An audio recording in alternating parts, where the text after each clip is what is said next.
Morning y bienvenidos, Phoenix. Welcome to Vanguardia America. I'm your host, James Garcia. It's Saturday, June the 1st. Thank you for joining us. Vanguardia America comes to you every Saturday morning at 8 a.m., broadcast from the studios at La Onda 1190 a.m. And if you ever miss our show, just go to vanguardiaamerica.com where you'll find a link to the podcast of all of our past episodes. We'll begin our show with our weekly news roundup in just a few moments, featuring stories impacting the Latino community from across the state and around the nation. After that, we'll go to our live interviews today with experts on Sunday's election in Mexico, which will include the first woman ever elected president of that country. Our guest will include Keith Rosenblum, a Southern Arizona based freelance journalist and former reporter for the Arizona Republic and Arizona Daily Star. Also joining us will be Frank Contreras, a Mexico City based journalist who's been covering the story from the front lines and knows Mexico through all the way through and out. Then we'll close our show with an interview with Jimmy Espinosa, a founder of the band The Midnighters, one of the original Chicano rock bands from East Los Angeles way back in the early 60s. And the band will be performing in the Phoenix Valley at Casino, Arizona on Thursday, June the 6th. That's the lineup for this week's show. But first, here's the news. Well, we know the story has been covered ad nauseum by every major news organization in the world, but we can't talk about the news that is shaping and impacting Latinos here and abroad without mentioning the conviction of former President Donald J. Trump on 34 felony counts in New York. While the airwaves and internet are being inundated with waves of disinformation, meaning the intentional spreading of false information about what happened, let's set the record straight. Trump was found guilty by a jury of his peers on charges that he committed business fraud to hide the fact that he had sex with a porn star because he believed that if news of this, not his first extramarital affair, got out, that it could cripple his 2016 presidential election campaign. Those are the facts. Trump, unsurprisingly, is disputing those facts by claiming, among other things, that President Biden had something to do with his conviction. That is false.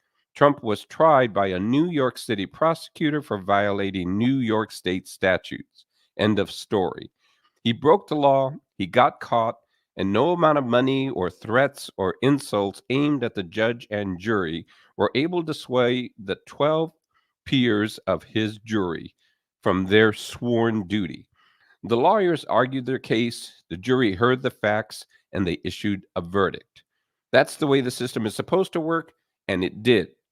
And the result is that a presumptive Republican nominee for President of the United States is now a convicted felon. And America now has a choice. It can vote for the sitting president of the United States based on his track record, or it can reelect a convicted felon facing election fraud charges in Georgia and a slew of federal charges that he stole top secret government documents and conspired to help overthrow the government. That's where things stand, my fellow citizens, so choose wisely. In other news, on the eve of what promises to be a truly historic election in Mexico, we have this story by Nicole Acevedo of NBC Latino. Acevedo reports that another local political candidate has been killed in Mexico and that happened on Wednesday, part of a wave of political and drug-related violence that has gripped the country for years and only seems to be getting worse. Wednesday was also the last day that candidates were allowed to campaign before the legally mandated reflection period, which presumably is designed to allow voters to consider or reflect upon the issues and the campaigns before they head to the polls on Sunday. Jose Alfredo Cabrera Barrientos was shot and killed in the state of Guerrero during a campaign rally. Cabrera Barrientos, alleged murderer, was killed rather at the scene according to state authorities. The candidate's death is part of a string of violent attacks, Acevedo writes, that have led to the murder of 200 people since September, I should say, 34 of whom were political candidates. The violence has included hundreds of other attacks as well, according to an analysis from Intregalia, a public affairs consulting firm that researches political risk and other issues in Mexico. Violence and the lack of a solution to address it is one of the top issues facing this year's political candidates, including the runners for the presidency, Claudia Sheinbaum and Xochitl Galvez. One of the two will make history Sunday by becoming Mexico's first female president. Polling shows that Jorge Alvarez Mañez, the Citizen Movement's party presidential candidate, is running a distant third. Voters will also be going to the polls tomorrow to elect candidates for all 628 seats in both chambers of Congress and tens of thousands of local political office. Sheinbaum, the candidate for the party known as Morena, was endorsed by outgoing President Andrés Manuel López Obrador. She's widely expected to win. Galvez, the candidate for the opposition coalition known as the Broad Front for Mexico, had criticized the sitting president's so called hugs, not bullets policy of not confronting the drug cartels, which now control major swaths of Mexico and often operate with impunity. As I noted at the top of the show, we'll be concentrating on the Mexico election in the next two segments of our program today. So stay tuned for that. Now, here's a story from NBC News about the Biden campaign's effort to hold on to support in the nation's Black and Latino communities. In a story published earlier this week, NBC's Natasha Correca wrote that for months, polls have shown President Joe Biden losing support among Black and Latino voters, potentially providing former President Donald Trump with an opening to steal longtime Democratic loyalists in this November's election. Trump held a rally in the Bronx, New York last week that his campaign said was designed to reach out to minority voters. But the Biden campaign is pushing back on what Gorecki describes as an increasingly stubborn narrative that Black and Latino voters are fleeing the party. In interviews with more than a half a dozen Biden officials and allies, Korecki found that in the battleground states, a long term strategy has materialized that's meant to invest in ground operations through targeted ads, including in Spanish, and is attempting to reach out to voters of color so that the campaign can nab them in the 2024 election. Democrats say the narrative that Trump is attracting minority voters is exaggerated. Quentin Folks, Biden's principal deputy campaign manager, said in a statement, Biden's campaign knows the importance of showing up, investing in our communities, and earning every single vote. We're making massive historic investments, he said, to reach the voters who will decide this election, and we are doing it along with President Biden's historic record of fighting for and delivering for communities. While some in Biden's camp acknowledge that they cannot take anything for granted, given that his numbers have slipped among Black and Latino voters since 2020, they say they're confident that the infrastructure that they have built across battleground states is deep and strong, and that Trump will not be able to catch up. They say they've done that through unprecedented early investments in paid advertising, including through Black and Latino media organizations. On the ground, the campaign has already opened 150 offices in battleground states, including in Black and Latino neighborhoods. Biden and Vice President Kamala Harris built their travel arrangements recently through several states to include specific stops to reach out to Latino or Black voters, including at churches and small businesses. One Biden campaign official predicted that Trump's well documented lack of investment up until now in communities of color will ultimately come back to bite him at the ballot box. And yet, with 1/3 of Black respondents and 2/3 of Latino respondents in an April NBC News poll, Korecki writes, saying that the economy hadn't improved under Biden, the Democrats' grip on Black and Latino voters could be threatened. NBC reports that the Trump campaign is doing all it can to exploit that reality that inflation is continuing to take its toll on the poor and working class, which still make up major segments of Blacks and Latinos nationwide. Trump campaign advisor Danielle Alvarez has said that weak, failed, and dishonest policies by President Biden have failed to tamp down the cost of gas, groceries, and rent, while making nearly, as she said, making it nearly impossible to buy a new home, start a new business, or save money for the future. The Biden campaign response is that while most and more of the average working and middle class families are trying to make ends meet, inflation has dropped precipitously. Unemployment among Blacks and Latinos is at record lows, and billions in student loans debt have compounded the problems for these communities. Among Latinos, the Biden campaign began its messages early, Korecki writes, launching Spanish language ads as early as last August. The Biden camp says that it spent 25 million in Hispanic media buys already since the beginning of the year, and Biden's has had sit-down interviews with Univision to highlight his support in the Latino community. The Trump campaign, meanwhile, noted that the former president has also sat down with Univision and Telemundo.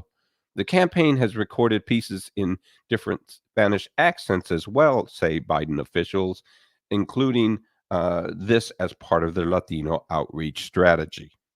Meanwhile, Ad Impact, a firm that tracks and spends money airing ads across the country, has not seen any Spanish language ad spending by the Trump campaign or its affiliate committees since he became the GOP presumptive nominee.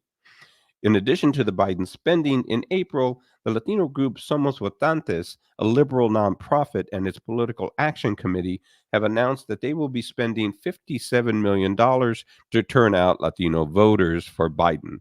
Biden supporters, including the president of Unidos US, the largest Latino advocacy group, argue that messaging on abortion rights, gun control, protecting the Affordable Care Act, and the president's cap on insulin prices has helped build its outreach efforts in the Latino community.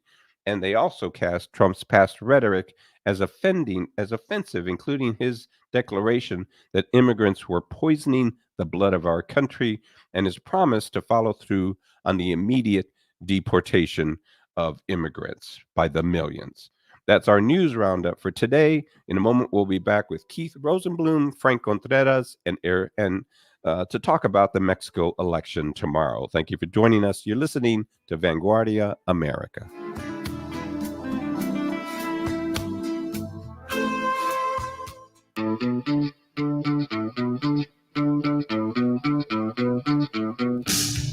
Hola, ¿qué tal amigos? ¿Cómo están? Los quiero invitar todos los sábados a las 11 de la mañana a que me acompañen en la hora más feliz de su radio, La Hora Feliz.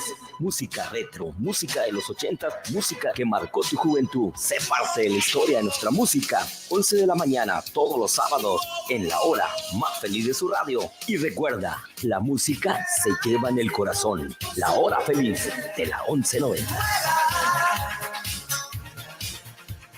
Porque la información traspasa fronteras. Somos Yasmín Islas y Enrique Delgadillo. Y te invitamos de lunes a viernes de 2 a 3 de la tarde a sintonizar Noticias sobre la Mesa. Noticias sobre la Mesa. Tu radio sin fronteras. En esa hora donde Arizona y Sonora nos hermanamos para resaltar nuestras raíces y nuestras costumbres, porque llevamos a México en la sangre. De 2 a 3 de la tarde te esperamos. Por La Onda 1190 AM.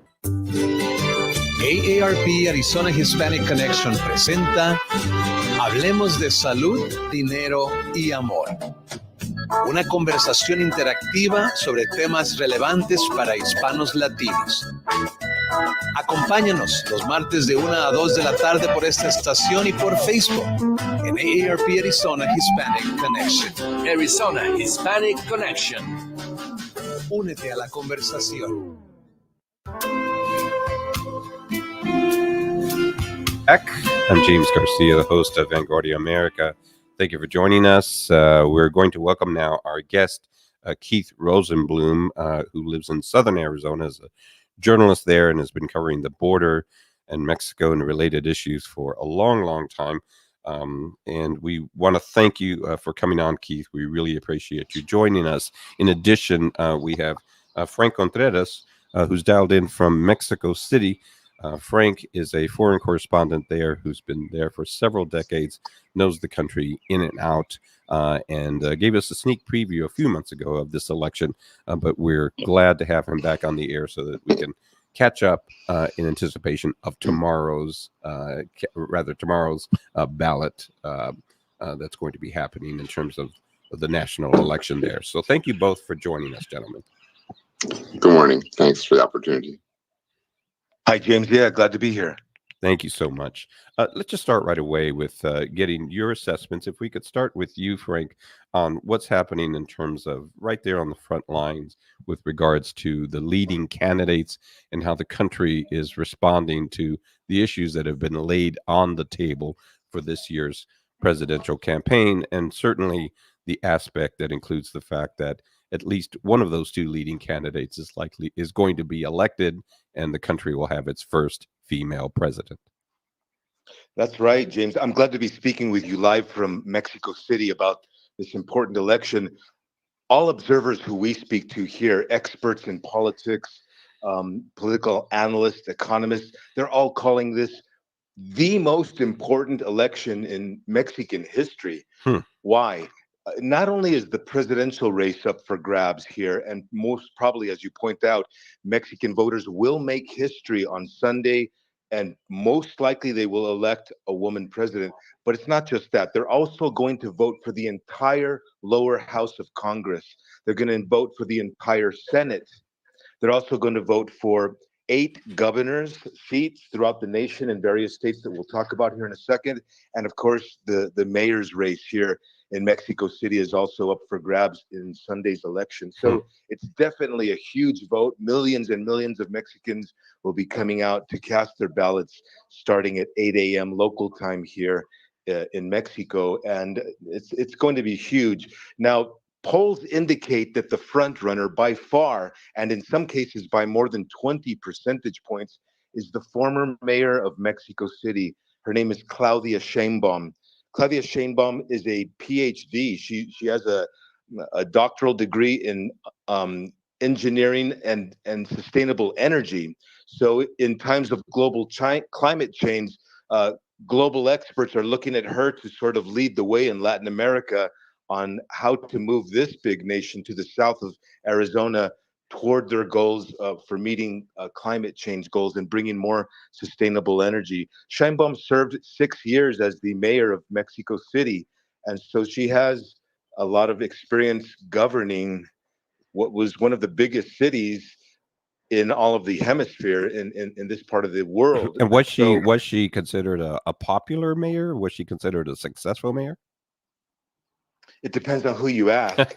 There are people who love the project put forth by the party that she represents. It's called the National Regeneration Movement. It was created in 2014 by current President Andrés Manuel López Obrador. A lot of the policies that Sheinbaum put forward during her time as mayor were in line with those policies, but she also did a lot of things on her own. She does show an independent streak as well. So if you ask the people in some of the poorer parts of the city, they loved her. They thought that there was, things that got done, trolley buses, electric trolleys put in place, public transportation,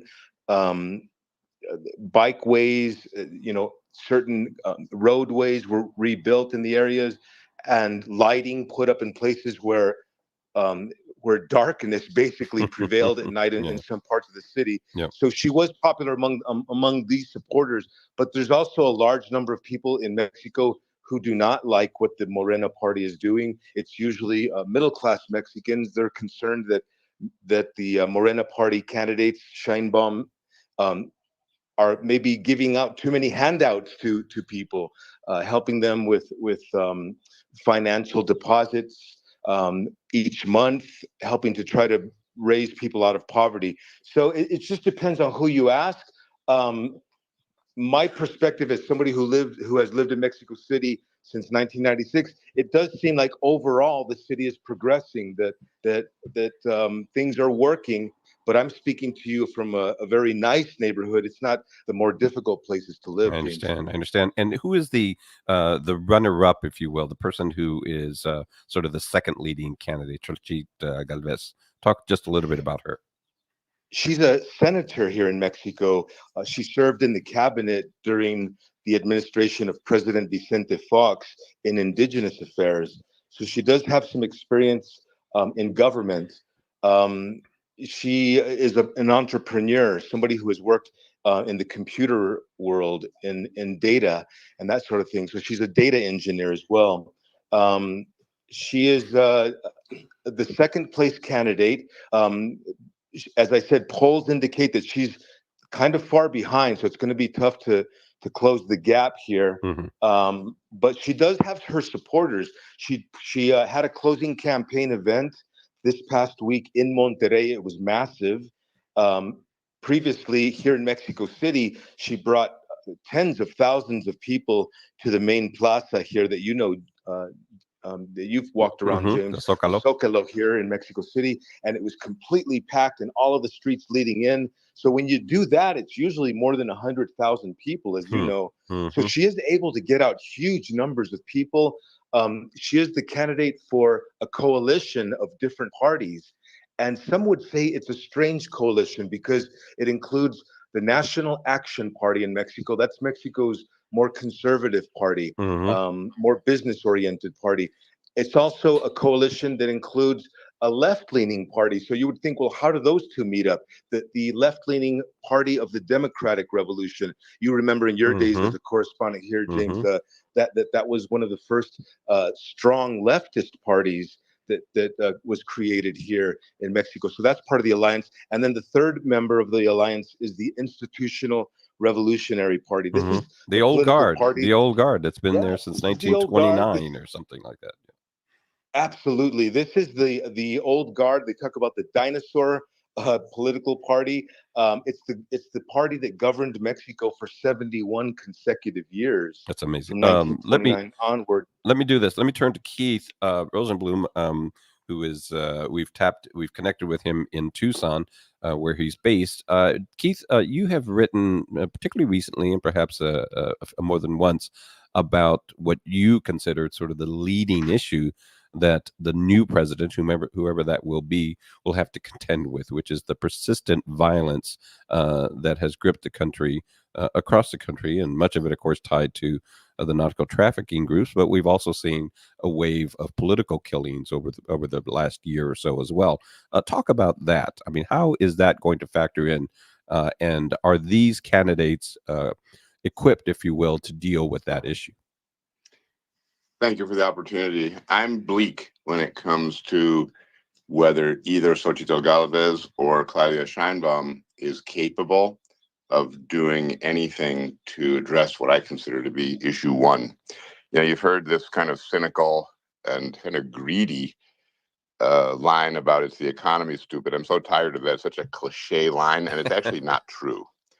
In other words, people vote their pocketbooks, but people will vote before you can worry about your pocketbook. You have to know that you're safe. You're safe walking to the bank or walking to the OXXO, walking or driving anywhere. And in Tucson, we live, our community here is one of friends from places like Caborca, Altar, La Y, Puerto Libertad, Sonoita. Even as simple as going to, Nogales or Magdalena, Santana, those areas. And topic one is not the economy. Topic one is what's going on in the fight for territory. And it's an issue that's been around forever. In other words, and it's not just narco trafficking, it's every kind of trafficking. It's people trafficking. It's arms movements. And so when your greatest issue is whether we can go, hey, it's Saturday. Okay, now can we go? We have to deal with, now we have a line going into Mexico, of course, which never used to happen, but that's kind of not pertinent to this conversation. But coming back, we wait for an hour, hour and a half, 2 hours, sometimes longer on a holiday. But the more important issue is is it a time that we can go?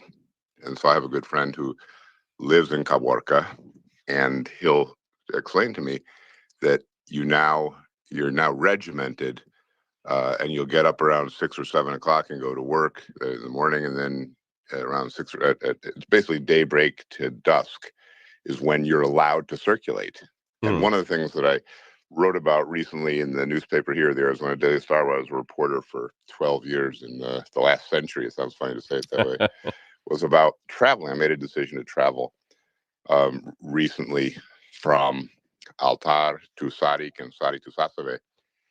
And it's not a road, and we have don't forget we have a port of entry at Sassavie, Sonora. Sassavie, Arizona, Sassavie, Sonora. It's about a half an hour, 45 minutes from Tucson. And we're about a minute out from our break. But go ahead. I'm sorry. Okay, I'll just tell you this: that the issue is one of safety, and this is not a border issue. This is an issue nationwide. I've traveled the country for the last 40 years. I've traveled on bus, train, plane, everything, and I have family throughout the country.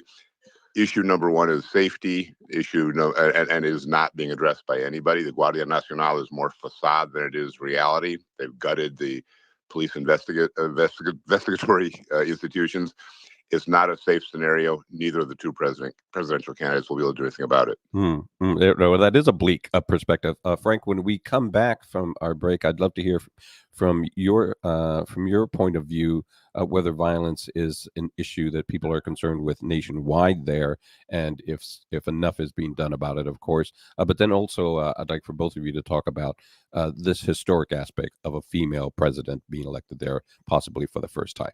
So we'll be back in just a few moments from our break. Thank you for joining us. You're listening to Vanguardia America. ¿Qué tal, amigos? Les saluda su amigo Ulises Ortiz para que se conecten con nuestro programa ¿Qué onda, Arizona? De lunes a viernes de 4 a 6 de la tarde, donde tendremos noticias, deportes, entretenimiento y sobre todo mucha música. Tus tardes serán únicas en ¿Qué onda, Arizona? De 4 a 6 de la tarde. Conéctate con nosotros y sé parte de la historia aquí en tu casa a 1190. Todo Arizona está en contacto total. ¿Qué? ¿Cómo? ¿Cuándo? ¿Dónde? ¿Por qué? ¿Y hasta para qué? Lo que usted debe saber, lo que necesita saber para estar bien informado. De lunes a viernes a las 11 de la mañana. Contacto total, 16 años con toda la comunidad hispana. Muchos nos quieren imitar, hasta copiar, pero nunca igualar. Se tenía que decir y se dijo. Hola, soy Iris Hinan de Iris Consulta. ¿Me acompaña en mi equipo? Cristina Pacheco y Eddie Zúñiga. Iris Consulta es un programa donde hablaremos de diversos temas con enfoque a las familias y negocios para empoderar el valor latino. El conocimiento es poder. Te esperamos todos los sábados de 9 a 10 de la mañana por la onda 1190. Iris Consulta. Pendiente, mi gente. Cada lunes te presentamos una vitrina latina en el Valle del Sol. Aprendemos sobre las problemáticas y realidades de nuestros países en las Américas, su acontecer, expresiones artísticas y los recursos que están a la disposición de nuestra comunidad. Pendiente, mi gente. Lunes a las 9 de la mañana por la onda 1190. Welcome back. I'm your host, James Garcia. Thank you for listening to Vanguardia America. We're spending some time with two experts, really, on Mexico. Frank Contreras is based in Mexico City, longtime correspondent there, an old friend. So it's good to have him on the show today. And Keith Rosenblum, who may be a new friend, who's based in southern Arizona and has covered the border and Mexico issues for a very long time for both the Arizona Daily Star and then and the Arizona Republic as well. When we left off, we were talking about, Keith, you were talking about the level of violence in Mexico that seems to be permeating so much of what is happening there, and how you feel that is the number one issue that perhaps is on the agenda for most people in Mexico. Frank, what's your perspective from Mexico City and someone who travels across the country and throughout the region? Is the situation as dire as Keith describes it? I would say no, it's not. It sounds alarmist to me from what I see. traveling in every state of the country. Now, I don't want to underplay what Keith is reporting. There are places in Mexico that are dangerous, and people are very worried about their security in some of these places. We've heard reports about that part of Sonora state bordering Arizona that Keith mentioned, in places like Altar and others. Last week, I was in all those places. I saw no gunmen, not even any police. So gauging between perceptions and what's actually happening on the ground sometimes it's tricky, you know.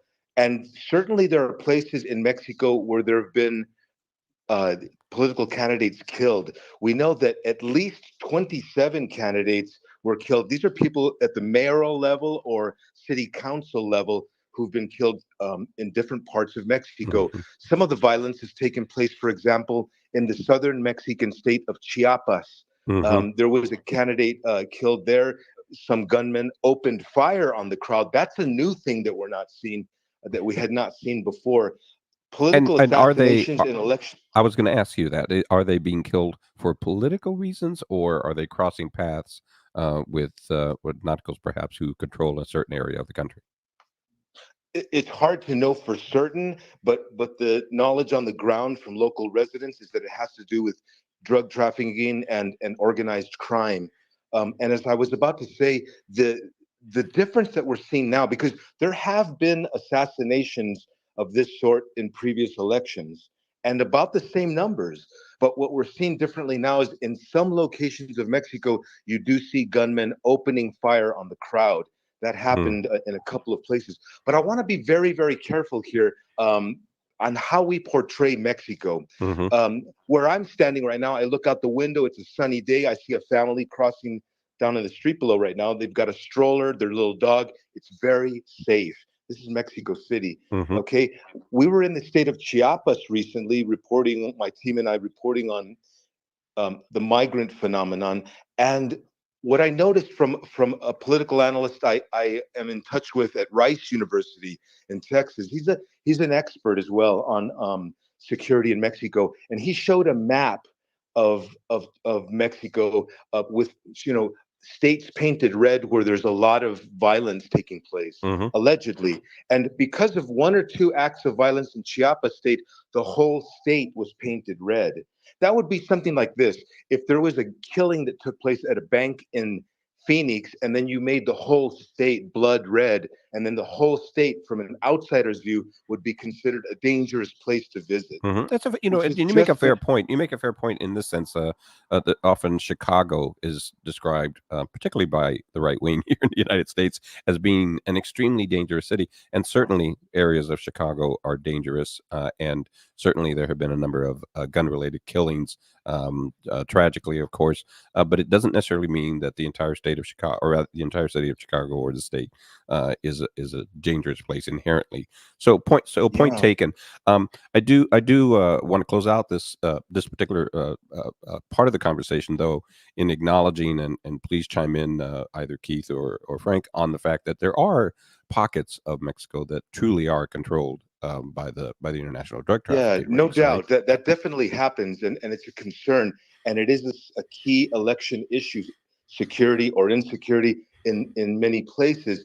But I would not say it's the only and the number one concern. There are many concerns. It's a huge nation, 131 million people. The vast majority of us are living safely day to day. I would say more than 95% of us. The national geography is probably 95% safe.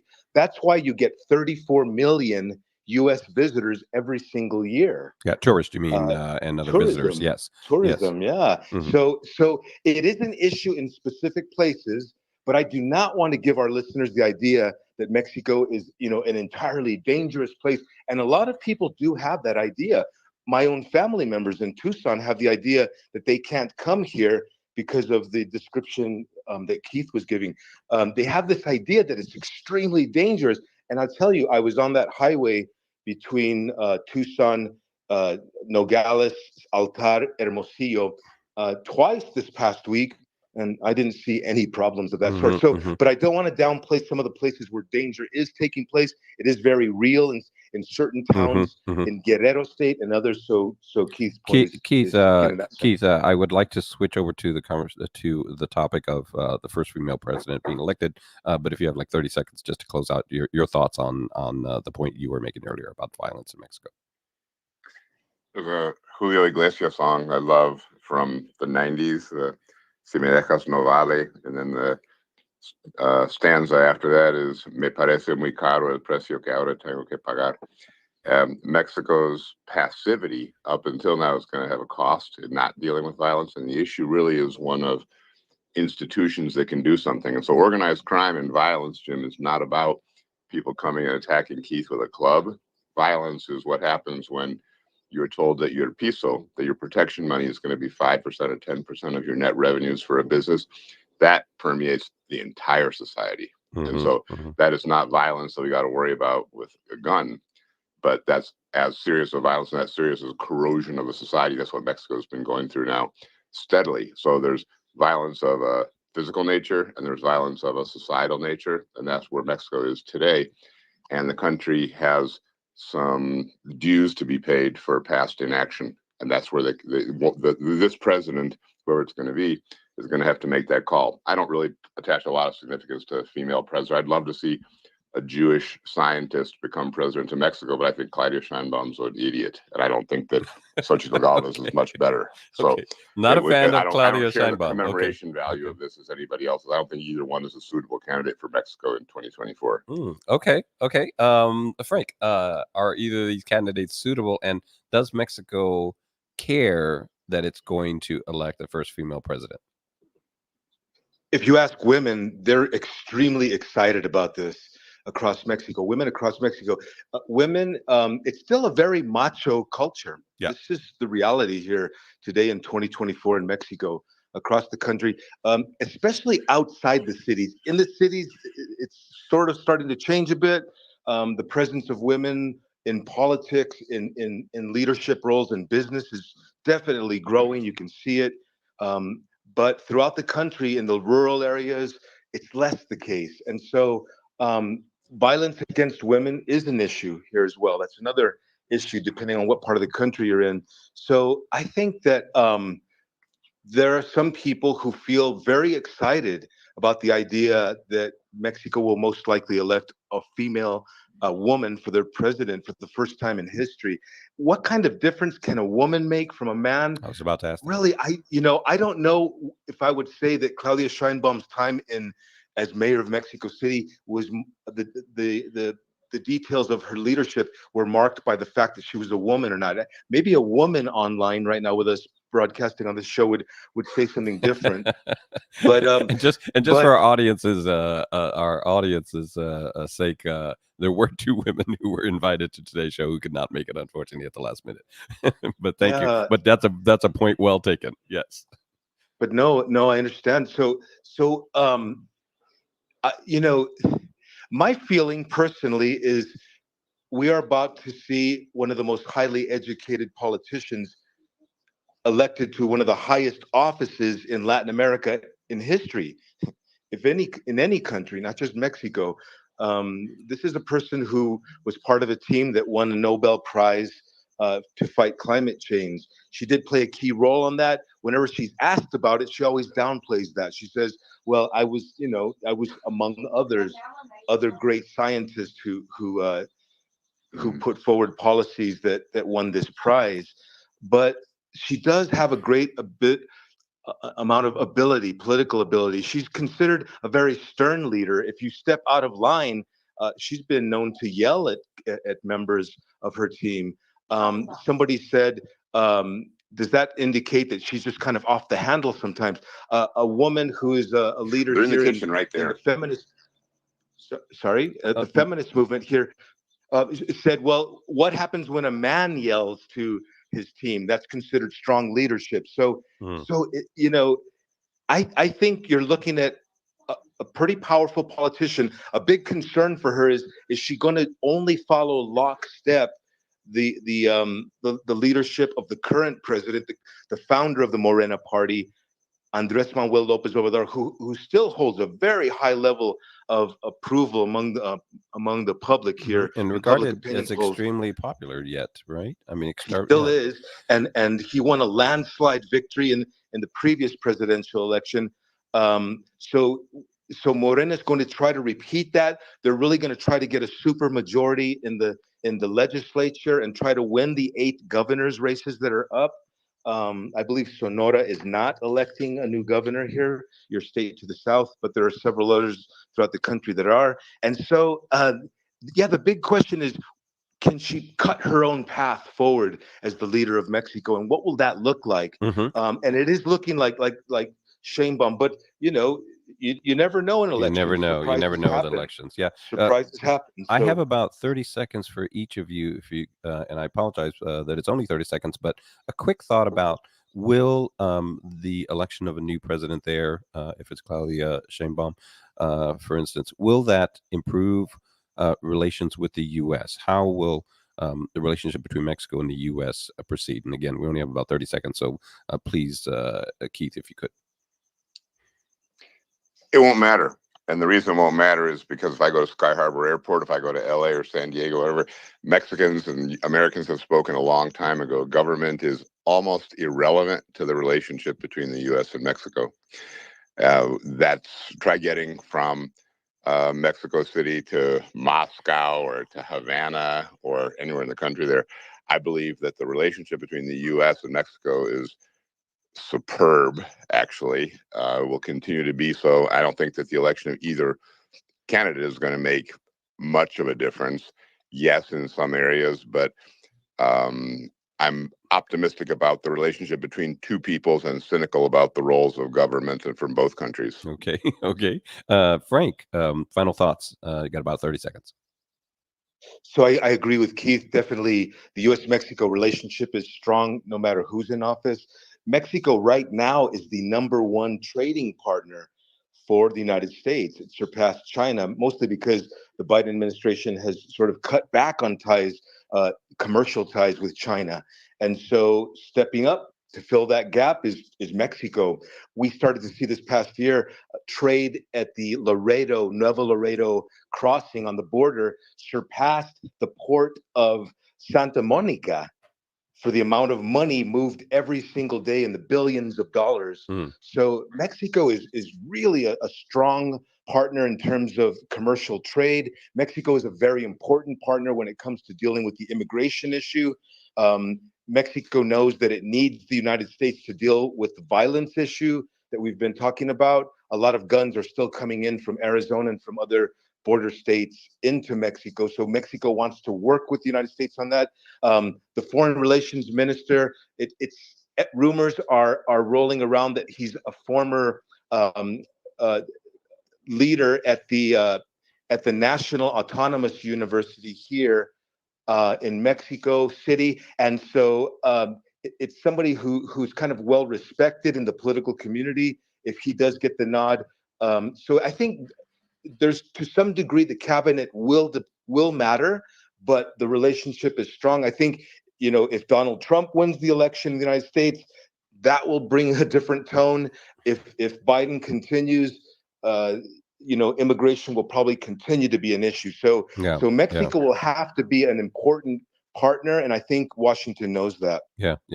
So your predictions both is that at least for the time being, good relationship with Mexico will probably continue. The big unknown factor here in America, here in the United States, and around the world is, will Trump be elected, and will that change things? I want to thank you both, Keith Rosenblum in Tucson. I appreciate your input today, Frank Contreras in Mexico City. It's been a pleasure having you both today. Thank you. Thank you. Thanks. Great to be here. We'll be back in just a moment with our final segment of the program. You're listening to Vanguardia America.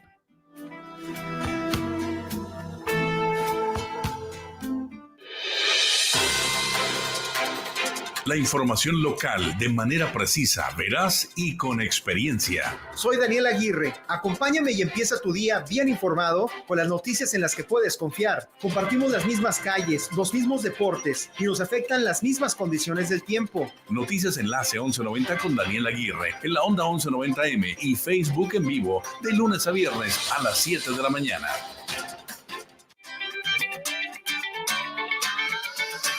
¿Tiene su dinero en orden? ¿No? Pues es hora. Yo soy Tomás Rivas de Marisol Federal Credit Union. Te invitamos los jueves de 3 a 4 de la tarde a tu hora de finanzas, donde vamos a hablar más de ahorros, los préstamos personales, casas, negocios y más. Te invito a que tengas una relación con tu banco. Los jueves de 3 a 4 por la onda 1190.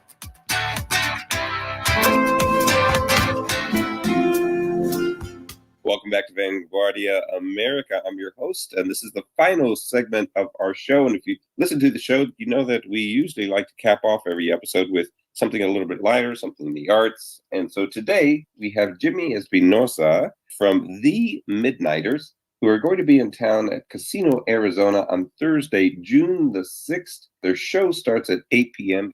Jimmy, thank you so much for being on the show. I'm so happy that we were able to do this, and we're looking forward to this show. We're even rehearsing for the show. For our audience's information, just talk quickly about how long you've been with the organization. You're one of the founding members, as I understand, and the kind of music you'll be playing that night. Yes, the band The Midnighters became The Midnighters around 1964. Prior to that, we were all part of a Catholic youth organization, CYO group, and there were a lot of musicians that would go there and jam and play, and so many versions of the finalization of The Midnighters were evolving to that point.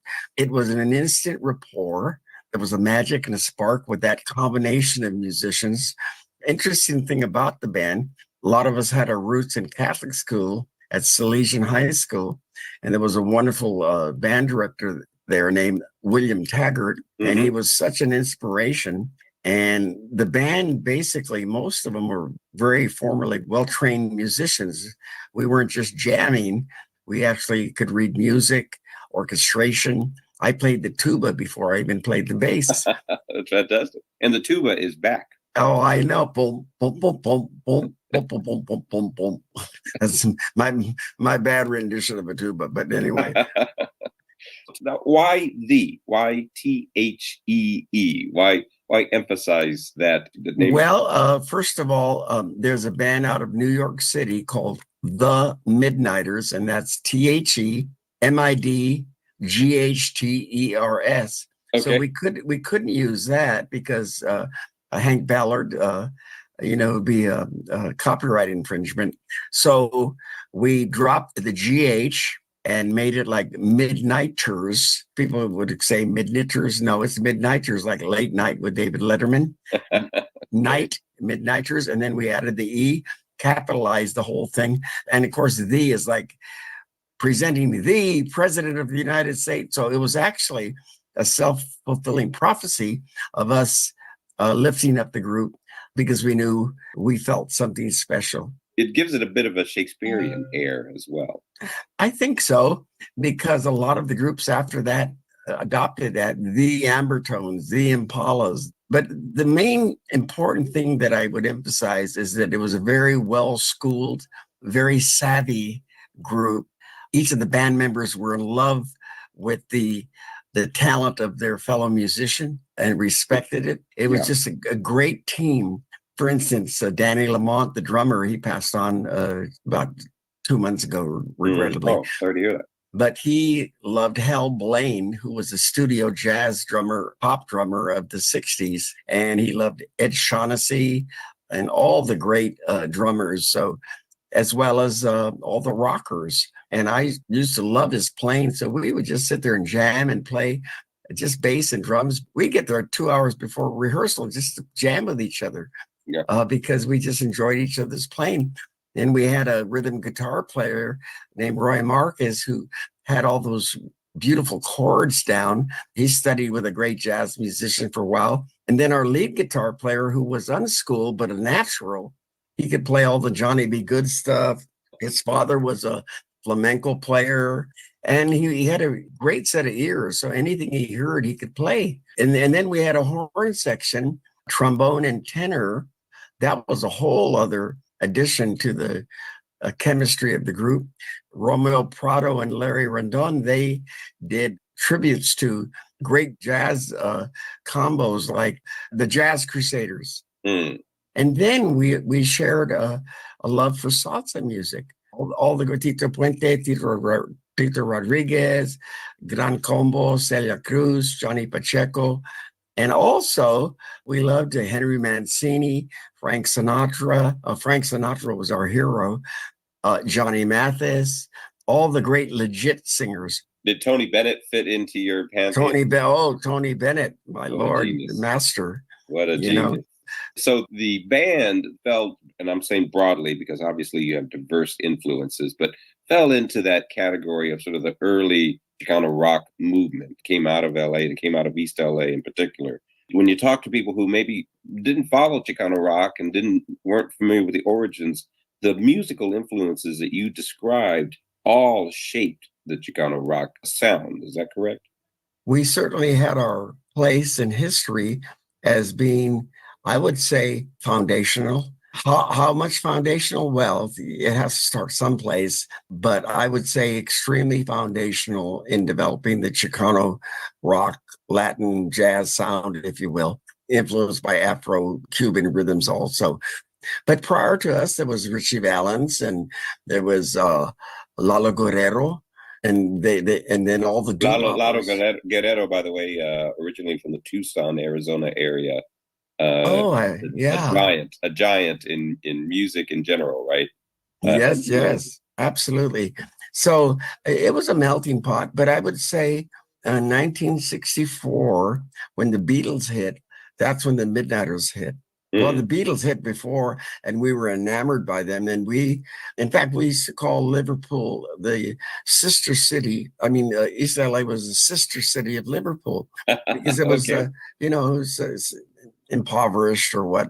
And it really wasn't. I mean, you were developing your sound on a kind of parallel track, right? It wasn't necessarily that the Beatles were your major influence, or was it? I mean, it sounds like you were developing parallel. No, the phenomena of being recognized out of the whole group of groups that were there is what got us. And we already picked up on the English sound. Myself and Roy Marquez and Danny Lamont, Roy Marquez being the rhythm guitar player, we just loved the Beatles. So we would learn all the Beatle tunes. Okay. And in fact, we play some of the Beatle tunes in our early, set lists just for the fun of it. Yeah. We recorded yesterday on our second album, Love Special Delivery. Mm-hmm. That's fantastic. I'd love to hear that rendition. I've got to look that up. And for the audience too, is most of your music still available either, say, on Spotify or Apple Music? I mean, is it still easy to find? Yes. All my music can be streamed and on all the major platforms. I mean, this is the one thing. I'm old school enough that I loved my physical album collection. And like a lot of people, I started out, with that original set of Columbia Records. What was it, 12 records for $1.99? I don't remember what they charged, but of course now you can literally, with the click of your mouse on your computer, you can access music that goes back a century and from everywhere on the planet, including the Midnighters. Absolutely. That's the beauty of it. However, vinyl is coming back big time. It's been back for a while. As a matter of fact, we're releasing the Midnighters Greatest. It's going to be a double LP set in July. We'll be doing a big show at the Fairplex in Pomona for a big car show with Thump Records. And so we're going back to vinyl on this one. Do you prefer the vinyl sound, or are you completely comfortable with the digital magic that's done these days? Yes, you can't beat analog. Analog recordings were very warm. Digital is nice because it's crisp. So if you can have a combo of the warm mixing of analog and then add the spice of digital, you have a good working sound in progress, I would say. And when I go into the studio, because I have several projects planned, I plan to do just that. Just let me do the mixing and come up with a combo. Tell me, if we can go back just a moment to you as a musician and someone who plays the bass. Why did you gravitate towards the bass? What was it about that you said to yourself, I'm going to do this. I'm not going to do rhythm guitar. I'm not going to do lead. This is going to be my instrument. That's a good question. I wasn't initially on fire about joining a band in the first place. There's a wonderful musician who really was a seminal influence on everybody, including the Midnighters.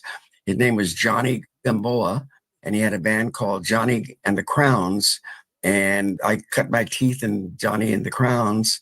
And Johnny is a unrecognized genius that really has been overlooked. And I would encourage people to look up and do their homework in regards to who Johnny and the Crowns were and Johnny Gamboa. You know, Larry Rondon was in the band. I was in the band. The keyboard player, Ronnie Figueroa, that does that crazy grito on Let's Take a Trip Down Whittier Boulevard. He was in the band, and just so many people, Willie G. We were a melting pot, really. Yeah. But Johnny and the Crowns, that's where I cut my teeth in music. I met Johnny, and he said, hey, I met him at a Salesian rally, 1958. He was playing for the pep rally to get all the kids to come to Salesian High School. So all the grammar school kids who were 8th graders would go to this pep rally because they wanted to get all the traffic of the 8th graders to come to Salesian High School because it was a brand new Catholic high school. So I saw Johnny there. And later on, I saw him.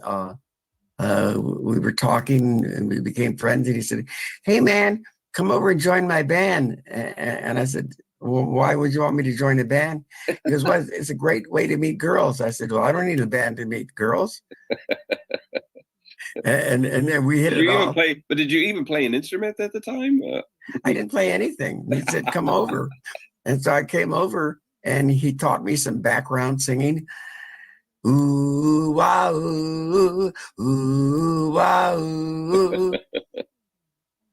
That's Jimmy Espinosa of the Midnighters, which is going to be at Casino, Arizona, here in the Phoenix Valley on Thursday, June the 6th. Part 2 of my interview with Jimmy will be presented during our show next week. Thank you for joining us. You've been listening to Vanguardia America. Estás escuchando la onda 1190 AM,